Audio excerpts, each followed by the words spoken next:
yes? Everything good?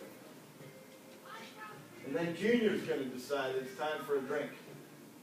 And it's always timed at that absolutely inappropriate moment, right? It's never convenient. So what did we do? We created a warning. So we'll go see if the warning triggers. I have to let that 16-second romance light go, or this doesn't work, but let's see what happens.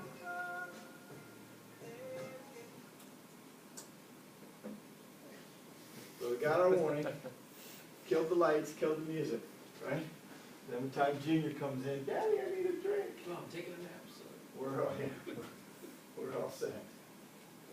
Okay, so now what's wrong with the way I did this programming? Go ahead, Jason, and introduce some of the problems here. Well, the programming has to work while you're in romance. When you trigger romance, you have to also have this warning ready to go. Aha! I'll buy that. I like what you said. Okay? Yeah, because you don't want to just open the door. Yeah, you don't want, if one of you gets up to use the bathroom right now, what's going to happen when that door opens? It's going to trigger these events. Right? It's just going to kill the power. Lights are going to go out, right? We're going to see that warning light come on again. We don't need that. Why? Because it only matters if you're romance mode. Only matters if you're in romance mode. Well, the question is, how do I tell the system that I'm in this mode? This Okay? I buy an if, but on what? What's the conditional go on? if on the stat, or what is it, the agent status, or whatever is that in romance. Okay, the way that the system offers is a way to do what's called a flag variable. Okay, in this particular example, you can do this a couple ways, and isn't it true you can, multiple ways to skin a cat with a control flow system? Absolutely. But a way to do this is creating what's called a flag variable. Now, we talked about postal code, Tyler, for you, because they don't use them in Vancouver, do they? We postal codes, but we don't have zip codes. But not the zip code, right? So 5-digit zip code. Well, we have flags in the lower 50 on the mailbox. I don't know what they do in Canada. But the flag does what, class? Indicates whether there's mail. Indicates whether there's mail or not. What is that flag? Well, it's a variable. What is its two states? Up or down, true, false, yes or no. Don't get confused with a Boolean variable. If I say that word, it's like, whoa, but all it is a two-state. Okay? So I can do these two-state variables here. I come down to the agent tab, and if I don't see variables, I'll add it in. But I'm going to create one called romance. Again, its type is going to be this Boolean. There's other types of variables, right? But right now we just create this, and what are my possible choices with this variable? True or false. Okay, flag is either up or down. So now when we come to the button, which sets it all in motion, right? Remember this button where we're going to play Marvin Gaye's, right? Set the lighting scene. What are we going to do to this new variable on the action side now? You're going to set it to true. Yeah, so under the variable, see the romance we just created? And down here, under the actions, I'm given the option to set it to true. Now the system knows what? You're in romance mode. That I'm in romance mode. And I can then do the conditional against this variable. So if I come back to our door, right? So remember our entry classroom door here? When it opens, with all these things, I can do the conditional now over here on the variable that says if true. Right? Now, of course, I would have put the first position in the script, yes? Now, what do I need to do with all these green arrows? Put them under. Yeah, they need to be nested, remember? Because they only want to happen if what? If you're in romance. If romance is true. Okay? Forgive the metaphor, but if my flag is up. But then, then don't you want to set your flag down once you get kicked out of romance mode? Yes. A good programmer, which Dean obviously is, would know that we have to round out the loop here. Why? What's the only way to get romance to go through?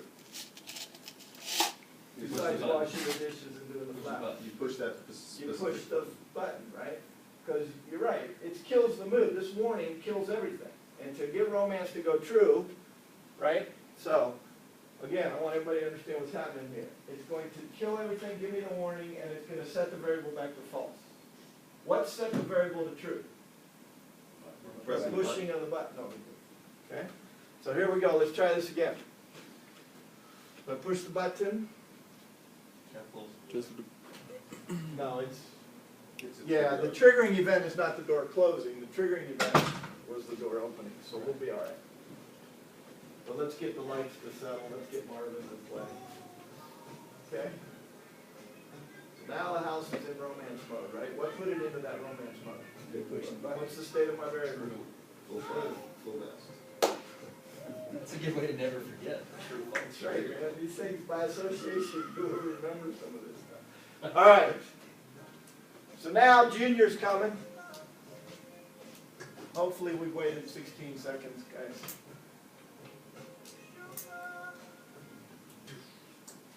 There's that little lag on that wireless contact, but, okay? So now what's the state of romance? Well, it's in limbo. What do you mean it's in limbo? It's in Because, limbo. you know, as soon as Junior leaves, you can true it up again. Yeah, we can true it up again and get Marvin playing again, right? But the point is that Yeah, it's off. it's off. We set our flag back down as part of that warning. And so this door will no longer trigger that. So all functionality throughout your whole project now can be mapped against the state of your house. Right? That's how I do the party mode. Right? I have dimmers that do volume in that zone while the house is in party mode. When the house is just in normal mode, they're now back to being lights again. Which is pretty cool. Now, you don't have to do that stuff, but I have fun. So, going back, you didn't tie the press of the button to the variable home romance, right, did you? The press of the button simply set the flag. Well, where did you tie on the button? I didn't see it. Variable. That's it, historical. I'll go over it one more time, but no, we're not testing you on this. I'm just simply introducing you to a flag Just a variable. variable. So that you guys, the ones you're gonna run into is an away mode. You're gonna wanna create an away variable, and Boolean, right? And then you want certain things to happen. If away in that motion sensor senses motion, send a text notification, right? If away and the lights go on, send a notification or sound the alarm, right? If the garage door is up after 20 minutes, Close the door. well, close the door after, 20 minutes, but also send me notification. Why? How does the house know what state it's in? Because you've done these flag variables. Okay. Now, anyway, so I'll review it one more time. When I press the button to actually set the, I created a variable, right? I created a flag, and then when I press the button, I set my flag to true. Right?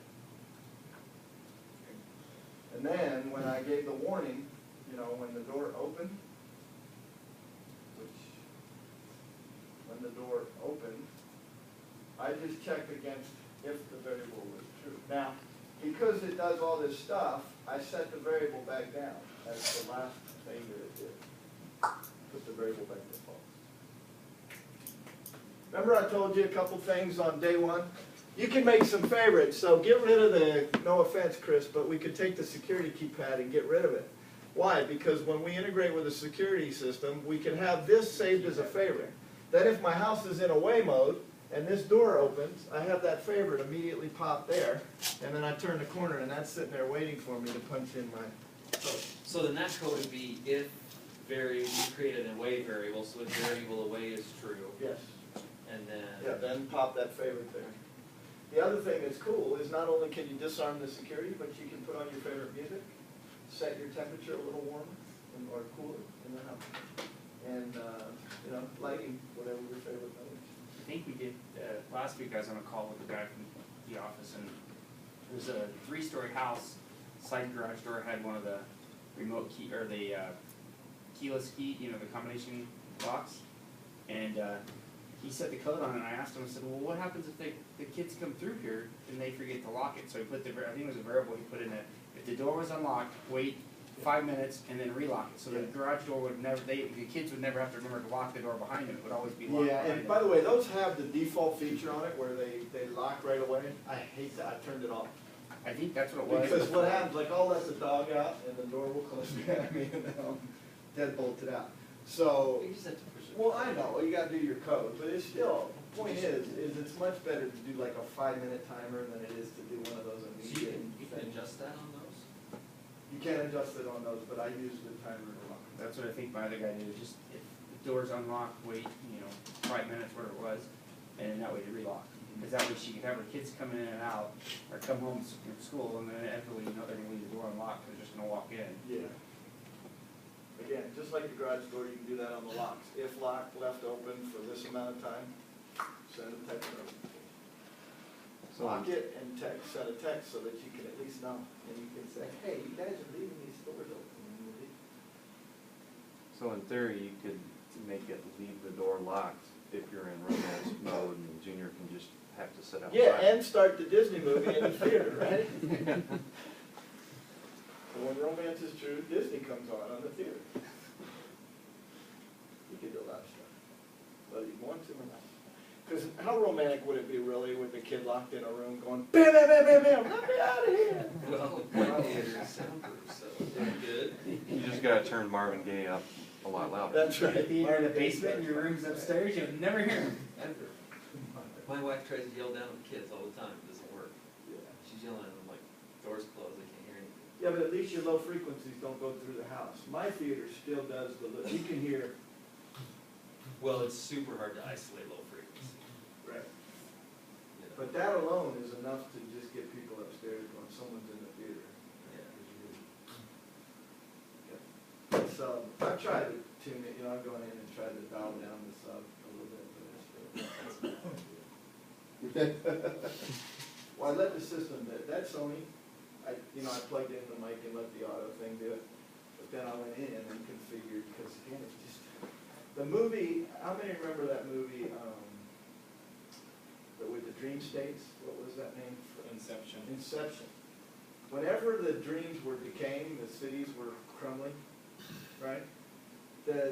I'm telling you, the paint felt like it was peeling in the theater. I mean, that's when I just went, man, as compared to the rest of the sound in here, that is way too. Some people like that. I'm not as much. I don't need it quite to that level. Neither do my children, because they're the ones that do complain. You got those D-box chairs in your theater, huh? I have 4 18-inch subwoofers. You like that movie? It's the bass is Guy did a demo to me when I was in Denver on the Sonos. I don't mean to be selling Sonos or anything. I love but Sonos. He put a nickel on its side and then cranked up the movie, and that nickel stayed right there. Sonos are awesome. Yeah. Seen the butt kickers. I installed a lot of. Yeah, they're a local company, aren't they? Butt They kicker? get on them? I think they're in Phoenix. Oh, well, who was the competitor? We saw them, we went and sat. Oh, in you mean seats. solid drive? Seaters, Yeah, yeah. no, maybe not. But anyway, we got a demo. But They were Once local. you sat on those D-box chairs, everything else is done. Yeah, see, Ben's been D-Bike, he always. really, you reserves- like D-Box? Yeah, Oh, over yeah. Thanksgiving Point. Have you Yeah, oh yeah, I've done D-Box installations. I did a D-Box installation and the lady, God makes her motion sick. He spent all this money for D-Box Yeah. and his wife gets motion sick. Oh, that's funny, because these chairs actually move. Yeah, they move, it's cool.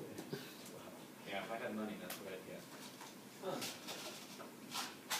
We did One the chair's first, like my wife and I 17 went to do it just for fun. We had discounted passes to see, I think it's called The Gray. It's the one where Liam Neeson is like trying to outrun a pack of wolves. Oh, yeah. And, the thing about it was, we were so intense into this movie. Part of it was because, in the movie at the very beginning, there's a plane wreck, right? And you're in this plane, and, we've all flown in planes before, so it really, yeah. engaged us from that point on. And, yeah, we were sold at that point, because we looked back on it, we were probably like, I don't know if that movie was really that good, but man, we thought it was good. The D-Box made it good. All right, now that we know the timer and we've seen it, can we apply it to a couple things? Occupancy lighting, you're going to be tested on. All right, so I want you to pay attention.